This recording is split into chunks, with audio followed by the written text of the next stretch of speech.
ও বউ, বউ, আই মায়া আমার মাথায় ব্যাগ করবো,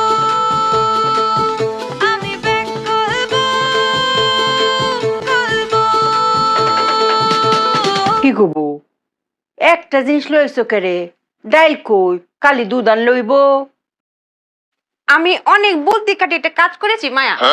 ও বৌমা, তোমার কি আমি বুদ্ধি কাটাইতাম কইছি? তোমার আমি কইলাম যে দুধ আর ডালটা গরম করে লই আও, এখানে বুদ্ধি কাটানির কি আছে? মায়া আমি ডাল আর দুধ দুই চুলায় দড়িয়ে দিয়েছিলাম, কিন্তু এক চুলা না হুট করে নষ্ট হয়ে গেছে। এদিকে দেখি ডাল বলক উঠে গেছে, তো ভাবলাম যে দুধ যখন ঠান্ডা ডালের ভিতর ঢেলে দিই, একসাথে গরম হয়ে যাবে।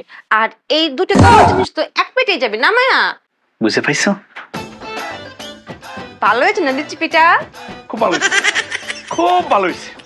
আম্মা কি কইছিল তখন? আমার বউ সবচেয়ে সহজ, 10 গ্রামে এত সুন্দর বউ নাই। লোকটার কথা কয়। এই তার নমুনা। হ্যাঁ, দুধ আর ডাল একসাথে নিয়ে আইছে, এটা আমি খাবো। খাও, তুমি খাও। তুমি বউর প্রশংসা করছো না? তুমি